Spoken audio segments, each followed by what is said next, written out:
mentioned, this panel is presented by the Young Artist Academy, which is Hollywood's longest running youth awards. The Academy produces that. The panel is entitled How to Break into Show Business, not How to Make It in Show Business, because that would be a much longer panel.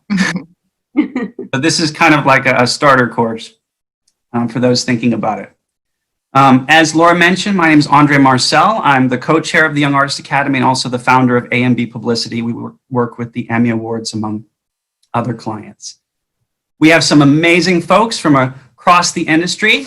So we're going to hear some of their insights and secrets to help you folks out. So to introduce our panelists, first we have Chris Ryan of Christopher Ryan Marketing. And then we have Lauren Bertoni from the Actors Comedy Studio. You can wave as Hi, guys. Good job. We have Tom Brumpton from Polymath PR. He's from the UK. Hey, guys. How are you? Good to see you all. And we have Rebecca Eck from Eris Talent. Hi, guys. And we have Samuel Warren from Samuel Warren and Associates. Good morning, everybody. And we have Michelle Koshman from the Young Artist Academy and A&B Publicity. And we have Kim Matuka from Schuller Talent. Morning. I think that's it. So to start off, let's just take each of these entities, each of these pieces of the industry and find out how they work. Maybe Tom, if you're okay, we can start out with you. Yeah, sure, of course. You're a publicist and parties, and that's the key, the gatekeepers of all the connections. What does a publicist do in the industry?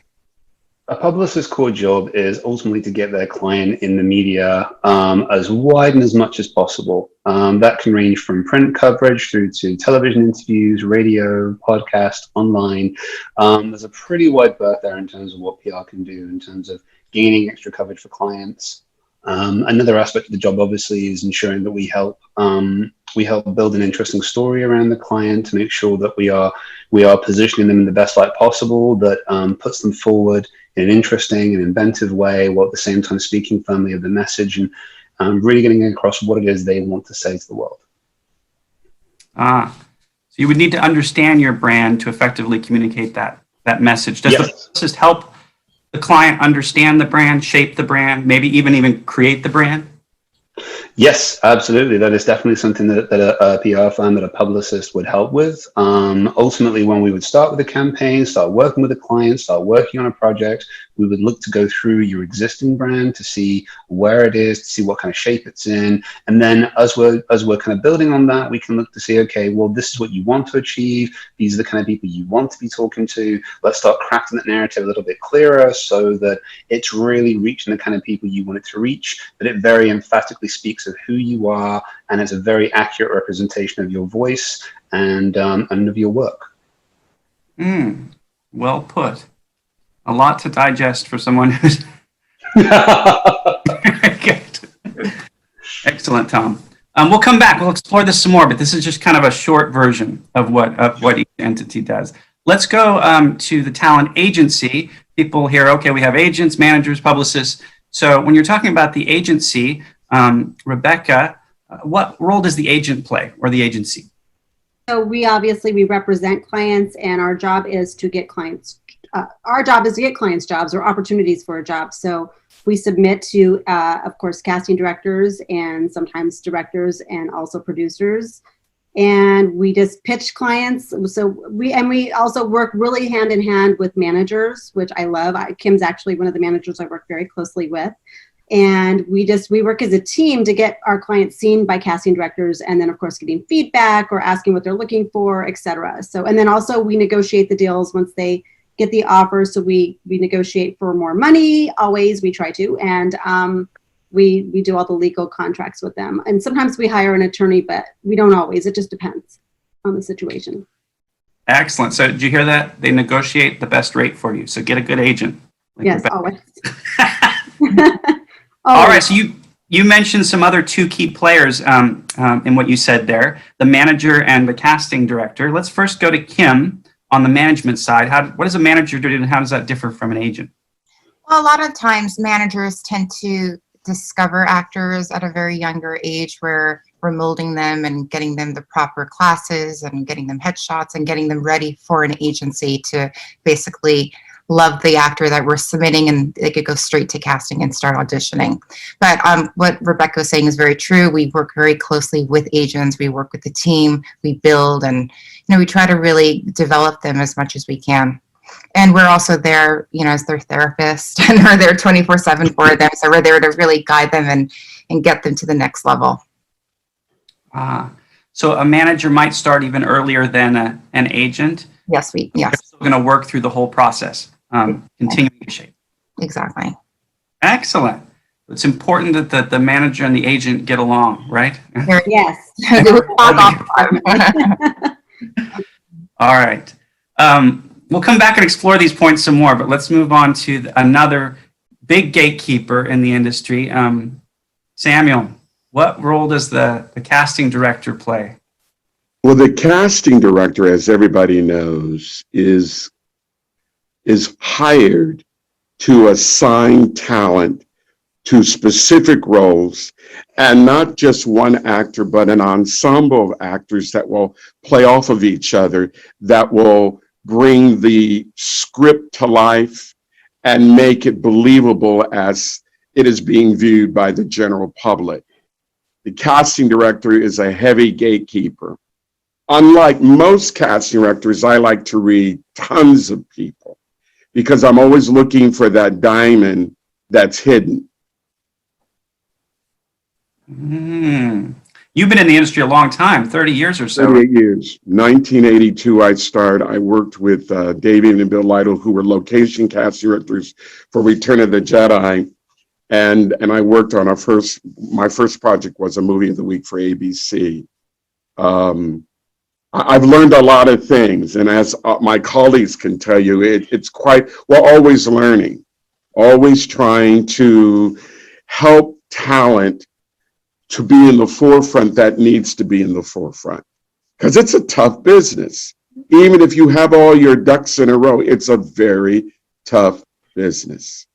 Yeah, that's true. Real quick, kind of a little nuance of a difference that you explained that was interesting maybe to our viewers here. What's the difference between a casting director and a casting agency?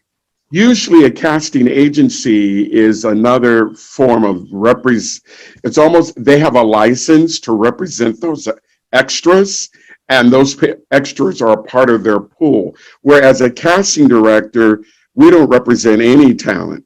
Now, there have been times when, I'm hoping I'm not stepping on any toes here, there have been times when some casting projects have managers who are managers and casting directors, and the lines are blurred there, but sometimes it puts another agent or another representative at a disadvantage, because they say, well, if this person finds that my talent is wonderful, will they steal my talent? Most professionals in this business, we don't steal people. We don't steal clients. In fact, we talk about each other's clients and we try to help each other's clients.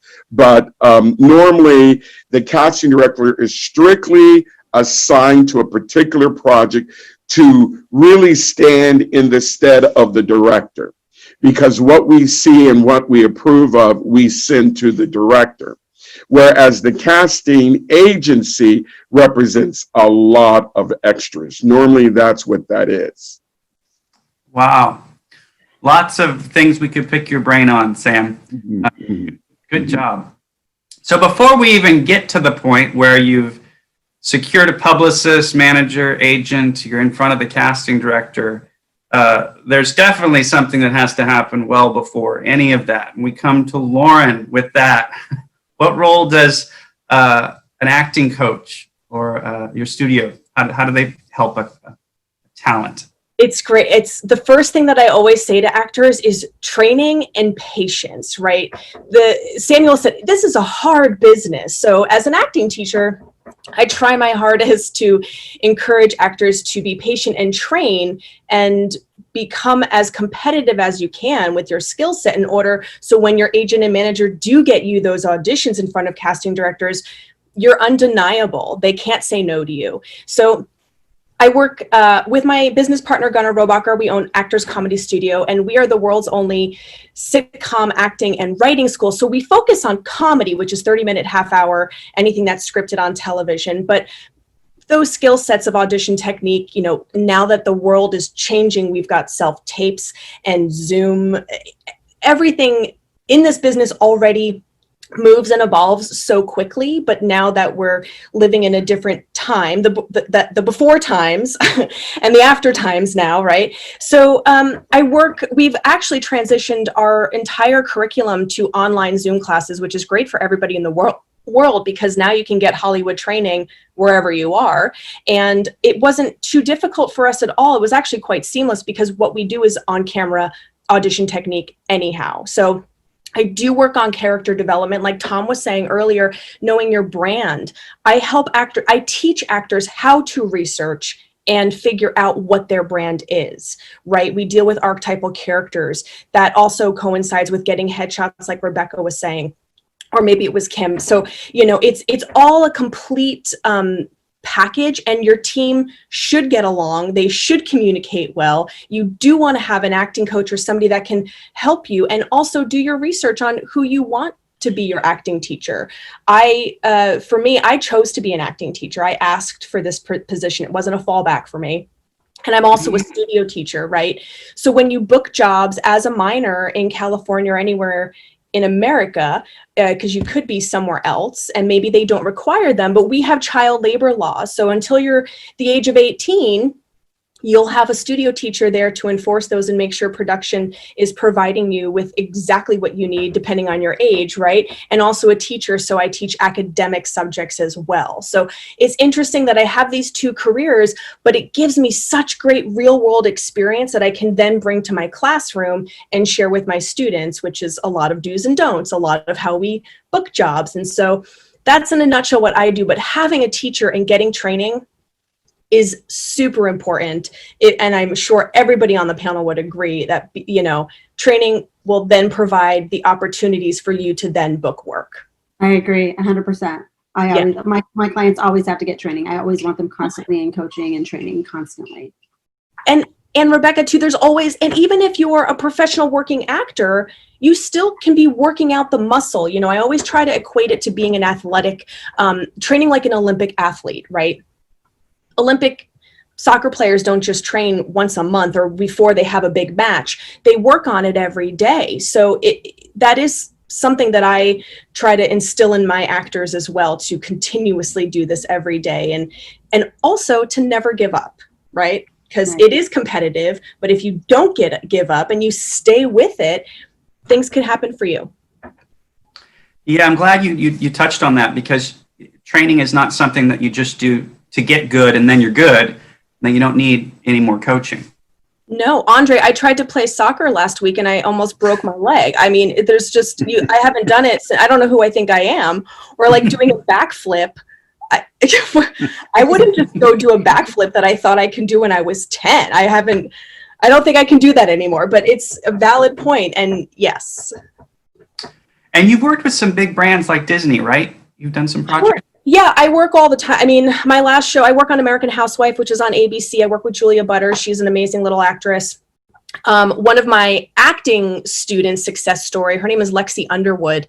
If you haven't seen, she's in Little Fires Everywhere with Kerry Washington and Reese Witherspoon. She plays Pearl, which is Kerry Washington's daughter. I've taught Lexi acting since she was, I think, 9 or 10. And she would come in as a little peanut and just be Miss Lauren every Saturday.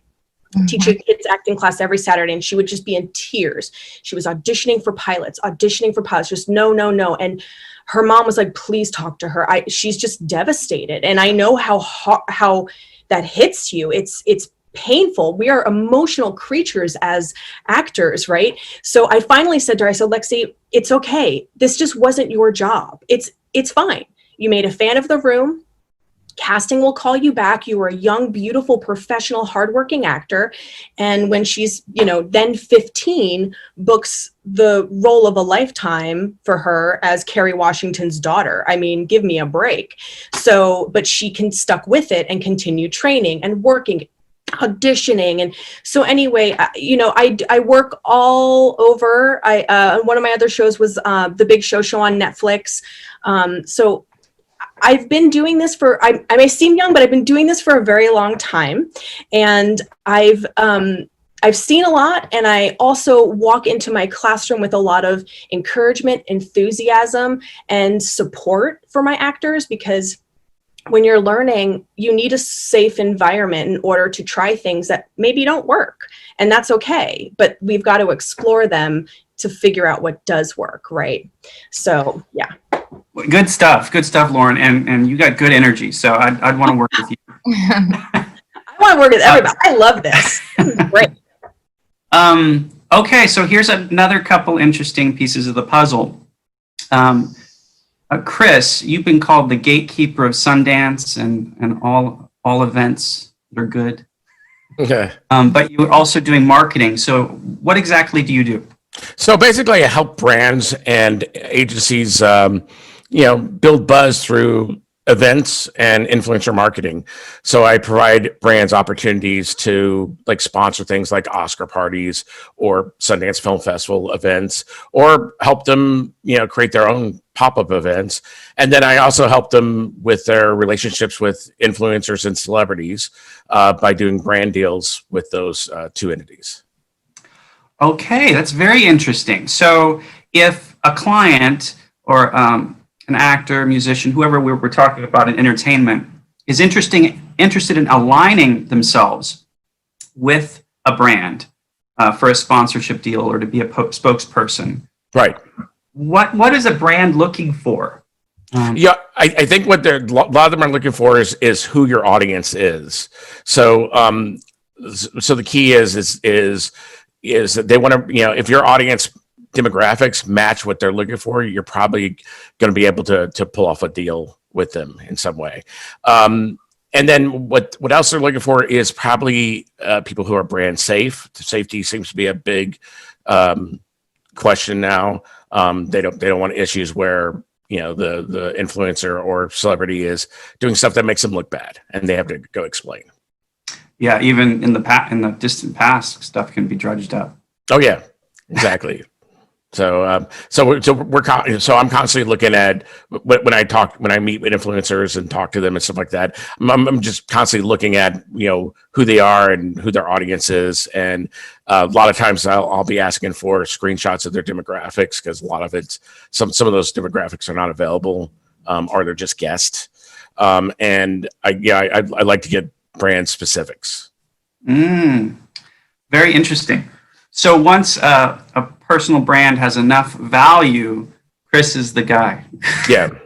And then the event world, I do a lot of the events, a lot of the bigger Hollywood events reach out to me to find money to pay for their events. A lot of these events are not, since no one pays to go to any type of party, Hollywood party, it's all being paid for by sponsors. So if they need more dollars to pay for the event, then I go find it. And I usually do about maybe 50 to 60 events a year. Excellent, Chris. Yeah. You've got the connections. Yeah. So then to kind of educate some of these people that might be new to this, in that situation with some sort of a brand or sponsorship deal, who among the representatives would help facilitate that deal? Who would negotiate that? So it depends. A lot of times it might be, it's a lot of different titles. So it could be a brand manager. It could be for somebody for just an influencer deal, it might be a digital manager or a growth manager or growth VP.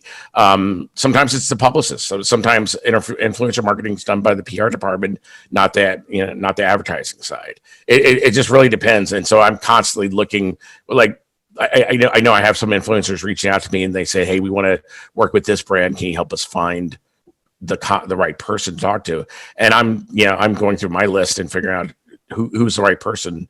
And it does take a bit, but I also found that it's kind of easy. Sometimes you can cut to the chase by just contacting them on Instagram. Whoever's running the Instagram account might know who the right person, inside the company is to do brand deals. That's usually, how I recommend if you don't have a manager or agent that's reaching out on your behalf and you're doing it yourself, that's probably the best way.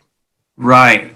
But just to kind of reemphasize that, so that's your side of the picture. And then Kim, from a managerial perspective, you're also reaching out in certain cases, right?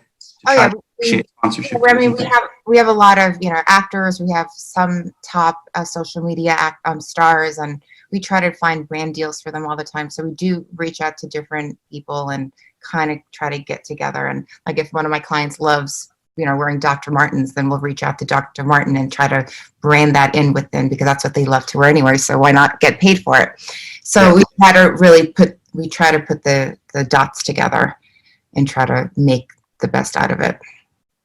Right, because the manager is looking at the overall picture of the career. Exactly. Yeah, I want to come back to that, or maybe this is the time to do that. That it's very important that the publicist, the manager, and the agent really work together and understand their roles. Sometimes in the industry, there is friction, and there shouldn't be, because we all have our different niches, and we're all working towards the same goal. Exactly. Yes, exactly. Yep, I agree. I agree. Sometimes, Andrew, can I say, sometimes in casting, this becomes an issue, as my colleague was saying about how he goes out and tries to help influencers. We are sometimes approached by clients and asked, who do you know, what spokesman or influencer can be in this commercial, in this project? Sometimes in casting, and I know we haven't talked about this, but they want a certain number of followers behind that actor. The problem that we have in casting is, even though they have millions of followers or hundreds of thousands of followers, that doesn't make them a good actor. But a lot of times they want, like if I put this person in my project, he or she is going to bring those followers into the theater or on television or wherever this thing is going to be platformed. And that is now an intricate part in casting. So a lot of times, three things. The talent today has to be very careful, and my colleague mentioned this, that the client that hires them will not be offended by their past post or way of doing business. Like if they were caught doing something controversial, we need to know that before we cast them. Because the worst thing you can do is hire someone, spend all this money creating an image and an idea, and then now you can't barely use it because the talent isn't reputable, or they've done something in the past. Right. I think it was Warner Brothers that let one of their actors go because of something. Yeah. Mhm. Yeah. Yeah. Be So judicious this is in what you difficult. post. Absolutely, 100%. People don't It's think different. sometimes when they post. I know, Yeah. and I'll be honest with you, we're not perfect, we make mistakes, but we're living in a society that's very unforgiving right now. Right. And so sometimes the agent and the manager doesn't know, so you almost have to ask the client, what kind of Instagram do you have? What kind of, all these Facebook, what have you been posting? Because they can't just post anything. Branding gets in the way if it's not properly done in casting, because we're afraid to hire the wrong actor. And then my client looks at me. Yep. Yep. And that is true, because anytime we get a booking for a series or a feature, the first thing I do is, okay, let's go through your social media. Let's delete what's inappropriate. You're 18, you're 19, or you're 21, but you're being cast as a 16-year-old. Take off all the alcohol photos. You don't need to be partying. Take this off, take that off. So Yes. we delete pretty much half of their social media because all those posts are just inappropriate. So we just try to really fine tune that. And thank you for saying that, because that's so true. Yes. Or girls posting also in bikinis or other things, and then Disney's looking at them for a project, and their stuff is way over sexualized. They have to be careful with that too. I mean, Mhm. Exactly. Yeah. And the parents are not monitoring a lot of their kids' social media, because some of them may not understand it themselves. And that's a disadvantage. I have a question to the agents and the managers. is it becoming more of a norm for you to ask about their social media before you sign them, since so many people are using it? Well, I personally, when I do look at reels and I do look at submissions, I go through their social media. I want to know who they are. I want to know if they're wild, if they're crazy, if they're timid. I like to know more about them, because if you go through their social media, you get to know them. You get to know their personality. You get to see if they're just normal or just way out there, or if they're funny, or it shows a lot of personality, especially with TikTok these days. So it actually is interesting, and I have a client that's up for a series right now, and they didn't know that my client's one of the biggest social media stars in the world. With your family channel having over 1 billion active views within the past 2-3 years, and my client has probably over 12 million followers, and she's only 10. Wow. So that added to wow, I'm like, hey, Father, That's a plus. you know that they have over 1 billion views, and the cast director's like, wow, that's amazing. And now she's getting That close. can enhance. It does enhance. help. You're bringing in viewers, but we had to go through that social media. Andre, Cassie's looking at that more and more. Go ahead, Michelle. Well, we're talking about some good things here, and we had a couple questions come in that are speaking to this. So I wonder if I could integrate those. Yeah, go ahead. Well, someone was saying that, a lot of people are influencers, but they're saying, what would be the first steps in getting an agent and a manager? So they have no show business experience prior. What would be the first steps?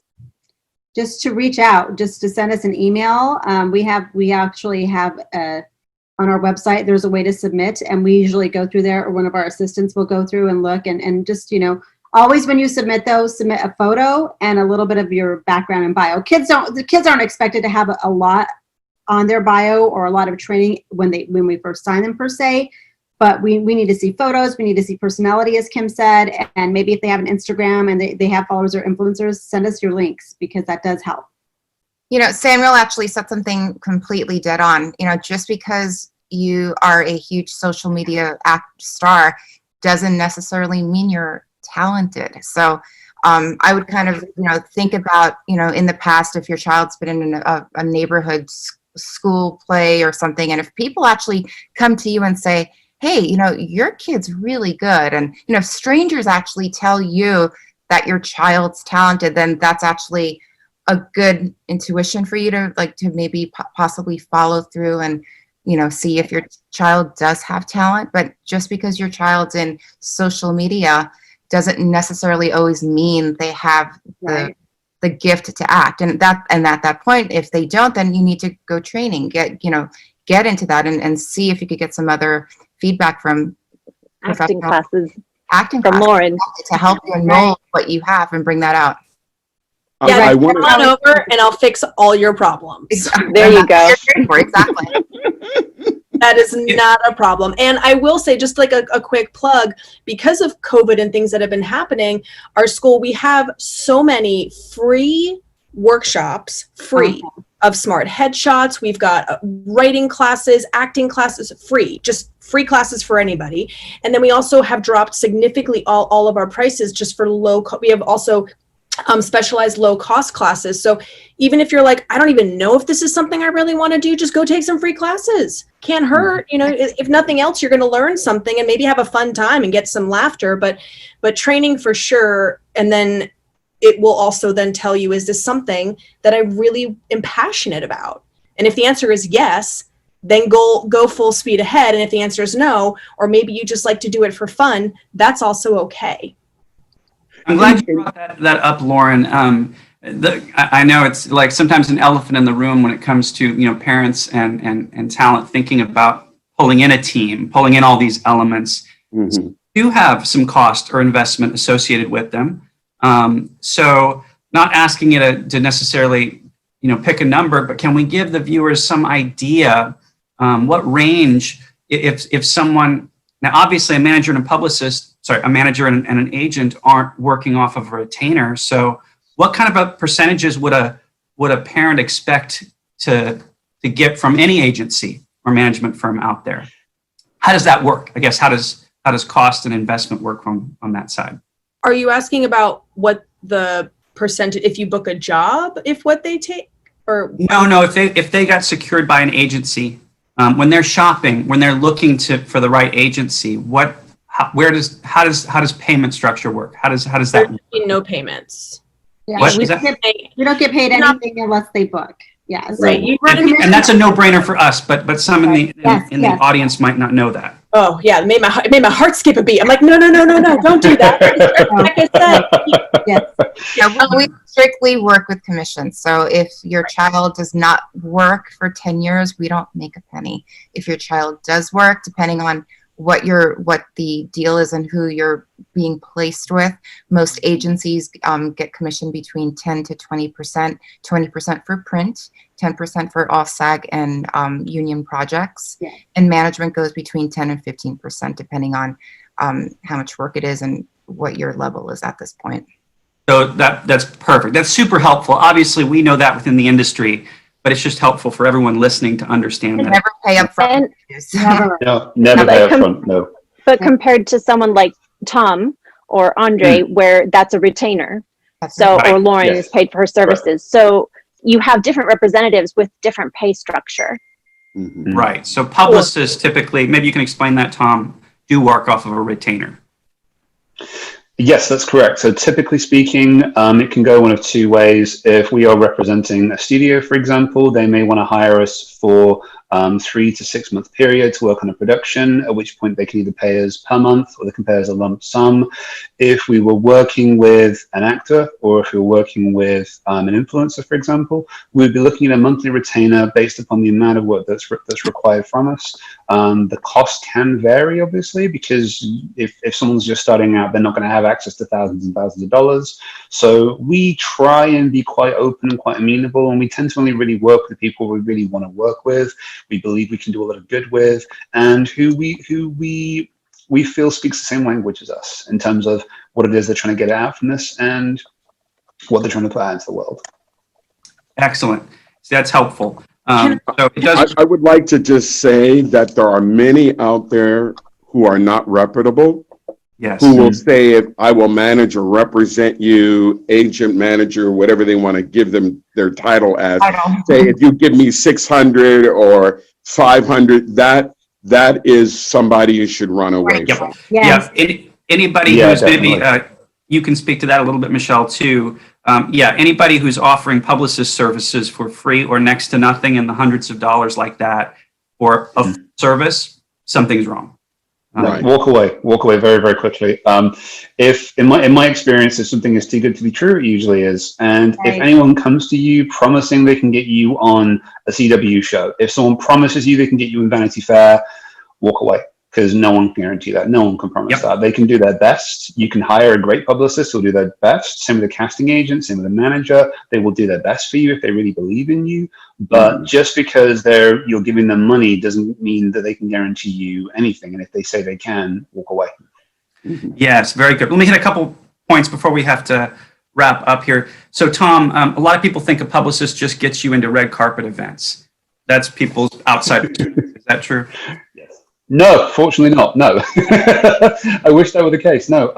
Our job is primarily to get you in the media. It's primarily to start building a media profile. PR will not make you famous. The job of a publicist isn't necessarily to make you famous. Job of a publicist is to introduce you to journalists, to an extent to influencers, to help develop your brand, so that when you come back around with the next project, they already know who you are. We can expand upon that. We can get bigger coverage. We can get better coverage. And it means that you develop this reputation as someone's very dependable, someone who is consistently working, who's consistently trying. People don't want to see you flash in the pan. They want to see consistency. They want to see you keep coming back. And at the same time, they want to see you succeed. There is no, I get there is this kind of sense that we're kind of a crueler society these days, but ignoring the Schadenfreude, at the end of the day, people want to see you succeed. No one wants to see you fail. Yes, so that's good. I had another thought in there and it's gone. But I actually want to keep you relevant. Can I Keeping you relevant. I think the same thing has to do with casting directors. You know, when you walk into the room and you're showing your face, they're on your side. They want you to See, Right. they want you to like nail the scene because then they could present you to the producers, the directors, and that role is cast. So, you know, they're never feel like they're judging you or anything like that. They're your friends and they're there to help you. Yes, very good. So just really quickly to you, Lauren, more of a comment, but even though there are free seminars and classes, there are still some very worthwhile ones that do require some investment and cost on the individual's part, but that's worth it. I guess what I'm saying is we have all these elements. Some are commissions, some are paid services, but they are very valuable and helpful in moving a client's career forward. Sure, it's an investment in yourself, right? I mean, it's an investment in your training, and so that you can be competitive against all the competition out there. I'm actually teaching a summer camp at the end of July that's going to focus. I mean, I love this whole panel because these are the things that I talk about in my classroom all the time. And so, you know, if you're not, and look, if you don't have that kind of money, there are free ways and low cost ways to do it. But this is also an industry that costs money to get into it. So it's also something that you may have to budget. If you're a teenager and you're like, oh my gosh, I'm at home, I can't go anywhere, that's fine. Do your school plays. There's gonna be an acting studio or something around you. And now in the new times, we have Zoom. So there's classes everywhere for you. But you can do the small things until you can make a move or make a change on your own. And that may take some time, and that's okay too. But you're, depending on where you live in the country or the world, if you're not close to a big market, it can sometimes feel frustrating and challenging. And I understand that. But there are ways that you can still be involved that may not cost a lot of money, and then also put strain on your family to say, well, we're just going to move to Los Angeles. That's also a huge Oh yeah, that's a can of worms too. Now, especially with I won't get in things there. changing. Let me hit one more element we haven't hit, and that's Michelle Koshman with she's one of the executive producers for the Young Artist Academy. What's the value of award shows? I know we work with the Emmys. Yeah, I'll try to do this pretty quickly here. So I think a lot of people not in the entertainment industry think it's about people patting each other on the back and that recognition, which there is some of that element. But inside the industry, it's a big mover. So for one thing, everyone would go to the Oscars, even if they weren't nominated, for a reason. Why? Because you're in proximity with the best players of your industry. So award shows give you that proximity, those contacts that might otherwise be unavailable. It gives you negotiating power for their agents and managers. This is an optimal example, but Jennifer Lawrence made $500,000 for the first Hunger Games installment. She won an Academy Award for Silver Linings Playbook, and the next Hunger Games installment, she was paid $6 million and $7 million. It was the Hunger Games, but that recognition from the industry gave her reps negotiating power. It also teaches you how the industry works. So you can Google a lot of things, or you can get in proximity with industry people, and you learn what is appropriate behavior. You learn how to defer to your agent, your manager, your publicist. So until you can be an Emmy member, a Grammy member, an Oscar member, participate in whatever guilds you can, whether it's Producers Guild, Directors Guild, Young Artist Academy, Television Academy. Get into circles of your field and your discipline. Right. So it is worth it to be members of some of these guilds, and it is worth it to submit for an award, especially when's the next project going to come around that you're going to have a chance to do that. So take advantage of any little fire. Two more things, Andre, I'd like to throw in there is that it becomes a dignified platform to get yourself in front of other experts. So when you submit for any award show, their panel of judges or their nomination pool is usually other industry experts that you'd like to know, but it'd be wildly inappropriate to just show up in their office. So when you submit that for a nomination, they're seeing it, and then the industry recognized awards have peer voting. So then you're also in front of your peers, and that, to Tom's earlier point, defers anyone who says, oh, I can win you a this or that. The recognized industry awards are done by peer voting. Excellent. So it's not important to just go to some function and walk the red carpet when you don't have a brand. There are a lot of film festivals and organizations that put on events, and actors want to walk the red carpet. But what for? They're not established brands. They haven't gotten with a publicist to grow that brand. So I tell actors, train until you're so good that the casting director fights for you in the audition. Secondly, watch the projects that you do. Make sure there's a quality there, so when you go out to be promoted to other casting directors and producers and studios, they recognize the quality of the work that you're doing, and they can look at the video stuff that you've done and say, wow, you're someone we want to recognize, we want to do business with. The most important thing in teenagers in training is to become very good at what you are doing at your level. And then eventually someone will see you, the casting director, the producer, the director, even a publicist may take note of your work and may want to be a part of your team because you have such professionalism and your quality. This is about quality. This is not just about getting in the business and I want to be on TV. This is like being a skilled performer. It is one of the last ways of talking to our society and generation. They don't hardly listen to the teachers anymore. They don't listen to the parents anymore. They don't listen to authorities. But the actor who is on screen can carry weight in their performance if they do it well. Sure. Just leave the activism alone and let when people come into the movie theater or see you on television or wherever they may see you on the platform, let them see you as the various characters. That's my point with actors. A lot of times when we read actors, we're looking at what do they bring to the table. And I'm looking for that needle. When I read George Clooney, my producer said to me, well, I don't know, we should hire. I said, he's the best actor in the movie we got. And now the rest is history. Right. Hey, we can do a part 2, part 3, and part 4 at another time. There's so much to say when it comes to the industry, but at least this has given some of the folks a little bit of a preview or an inside look at if they're thinking about moving from maybe the influencer world or just the outside world into show business. So beautiful job. I want to thank each and every one of you. You guys are amazing. And I want to thank Laura and ENT Bash. And if you'd like to know more information about the Young Artist Academy, please visit youngartistacademy.org. So thank you very much. And now we're going to take a short break. Back to Laura. Thank you. Thank you. Thanks for having us. Thank you, guys. Thank you. Have fun, everybody. Take care. Bye-bye. Bye.